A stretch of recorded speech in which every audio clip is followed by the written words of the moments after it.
Hello, everyone. Sarah here. Welcome back to day 2 of How to Eat Carbs. We are developing some healthier habits by Halloween so that way when the holidays come, we're not freaking out and we're not just pushing our goals to the side thinking, I'll just wait till January, right? Nobody feels good whenever you do that, yet that seems to be what everybody does this time of year. They push their goals to the side because they know that there's just the holidays and all sorts of things happening. And it just seems hard to eat healthy, to make better choices. So that's what we're doing in this 3-day info series. We're talking about how to develop some healthier habits that are really easy to sustain through the holidays and into the new year.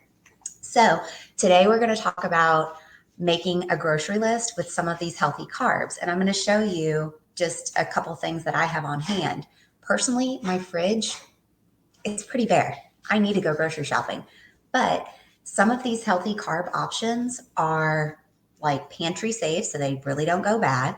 And a few of the other like fruits, you guys, I always just have these on hand because they're really, really good for you. They're packed with nutrients. They don't turn super fast. Um, and honestly, they help me feel full longer and just feel really, really good. So that's what we're doing today. You can see here on the screen share that this workbook that I have, it's a 10-page workbook that's packed with some resources for you. If you don't already have a copy of it for yourself, just drop carbs in the comments and I'll be sure to get you a copy of the workbook. So that way you can reference this at any point. And just so you know, there's a fun recipe in there as well that we're going to be sharing about tomorrow. So I'm going to let's do a quick little zoom of the second page of the workbook. So these are some healthy carbs that you want to look for whenever you're at the grocery store. Brown rice, apples. You guys, apples are so good for you. I've been buying like some of the bigger size apples. I'll cut it up and have a couple slices for a snack. This baby will last me like 3 days. And then if you wanted to pack on a little more protein and a little more healthy carbs, you could dip it in some peanut butter. Just be really mindful of portion control because peanut butter does have a lot of sugar in it. Strawberries, blueberries, blackberries, raspberries, you guys, all your berries. You can make smoothies with these. It's so easy. You can even freeze them so they don't go bad on you. I know I'm guilty of that. Buying fruits and veggies and then letting them turn. Stuff is way too expensive these days. We are not going to let that happen. If something is starting to turn, put it in the freezer because I guarantee there's a recipe that you can do with that frozen veggie or fruit at a later date. This morning, I looked in my fridge and I saw that there was zucchini, squash, carrots, and a half of a bell pepper that were about to turn. And I said, no way, I'm not letting that go to waste. And I already know what we're planning on having for dinner tonight. And it's not any of those items. So I chopped everything up really quickly, super rough chop, nothing fancy about it, threw it in a Ziploc baggie, and in the freezer it went. Because next week I'm going to be making my own pasta sauce and I'm sharing that with you guys. And that's a fantastic way to make your own pasta sauce. Throw some veggies in there that are about to turn. Let's see, what else do we have here? Cherries, grapefruit, kiwis, pickled veggies. Pickled veggies are so good for you. Plus the fermented foods are really good for your gut. Sauerkraut, asparagus, carrots, celery, garlic, peppers. These are all things I keep on hand constantly.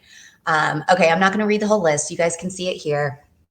We are going to stop sharing. So I want to ask you guys, did any of you track your food? Like, is that something you've ever done before? Is that something you're currently doing? And the reason I ask is because as we go into the holidays, here's kind of a little tip for you. If you're someone who's tracking your food, or maybe you've thought about tracking your food, but you're not really sure where to begin, there is an app called MyFitnessPal. It makes it super easy to track your food. In the beginning, it is kind of weird to track because sometimes you feel like you don't want to tell the whole truth about what you just ate because you don't want to see the actual, it down on paper. You're like, oh, it makes it more real if I went off plan or whatever. But I promise you, tracking your food is actually incredibly beneficial. And it really helps the mindset aspect of getting into a healthier habit. So here's a little tip for you through the holidays. It's called flexible eating. So if you're tracking your food or even just kind of being very intentional about your food, maybe you're not plugging it into an app, but you kind of are aware of what you're doing. I'll give you an example. Let's say you're consuming roughly 2,000 calories a day, right? That's kind of the average for a lot of people. If you exercise a lot, you need to be consuming probably more than 2,000 calories, but every person has a different resting like caloric intake that they need to consume daily. So this is just a very generalization of the 2,000.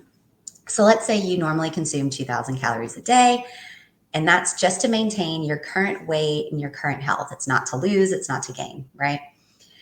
Well, through the holidays, let's say every weekend you have some sort of holiday party or a birthday party or some sort of get together where you know you're going to be consuming either higher calorie foods or just more food. So Monday through Friday, as you lead up to the parties on the weekend, consume just a little less than that 2,000. So maybe you hit about the 1,800 mark. And then those extra calories that you're sort of pulling back on Monday through Friday, they're rolling over for you to use into the weekend, where now instead of 2,000 calories on that Saturday and Sunday, each day, you've got an extra 1,000 calories to split between those 2 days because you sort of banked the calories from the previous week. I know this sounds a little bit like maybe you're not following it. If you don't track your food, you may not think this way, and that's totally fine. That's why I'm bringing it up, because it's just something new to think about. The whole concept of calories in versus calories out is really like, that's super simplified, right? As much as you're exerting and all that calorie output that you're doing, you have to bring it back in some way or another. And hopefully that's you're bringing it back in with healthy carbs, healthy proteins, and healthy fats. So something to think about. The app is called MyFitnessPal.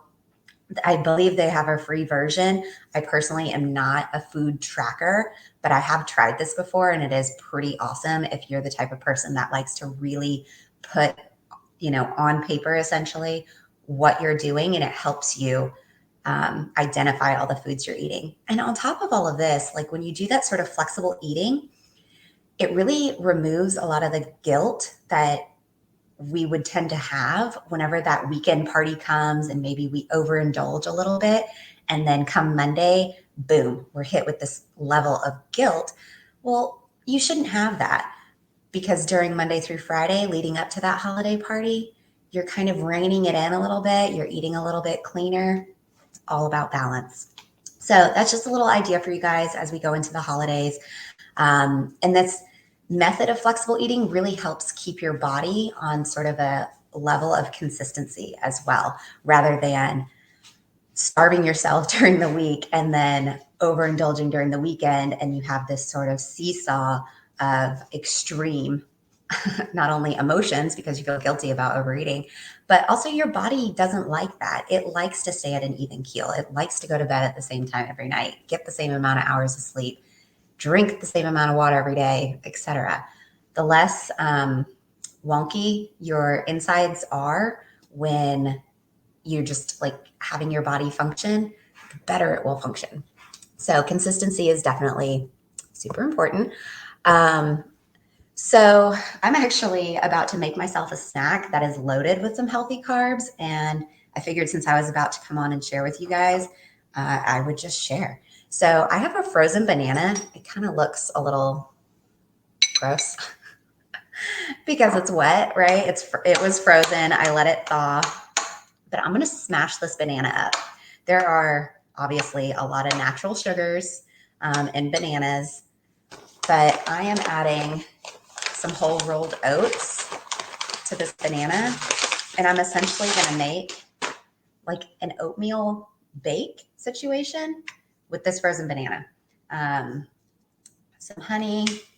I've got 1 scoop of my salted caramel protein powder left. I cut the bag because nobody wants to stick their hand all the way down to the bag. So I'm adding that in, and between the oats and the protein powder, that's going to help soak up a lot of that moisture that the banana has. And then I am going to do just a little dash of some all natural maple syrup. You guys be sure to tune in next week because we are talking about sugar detox, and it's really more of like sugar substitute versus sugar detox. But we're leading into Halloween whenever we're all going to be eating some candy that we normally don't eat. So I figured let's talk about sugar and where they're kind of hidden and how we can substitute for some of those refined sugars. But that's next week. You guys come back tomorrow at 12:30 because I'm going to be sharing a really good recipe with y'all. It's one of my favorites. I make it probably about once a month, if not more. And this is a recipe that I like to do in place of a dessert or a snack because it is so tasty. It lasts a while and you can actually get pretty creative with it, the ingredients that you put in it. So I'm going to share with you guys what I do, and you can, of course, make adjustments on your own end. So that's tomorrow at 12:30. So be sure to pop back in. This is my little banana oatmeal and maple syrup combo. I'm going to heat this up in the microwave and have it for a snack. So you guys grab your workbook, drop carbs in the comment if you don't already have a copy of it for yourself, and get yourself that grocery list, get the recipe that we're going to talk about tomorrow, and we'll see you back in here 12:30 Central.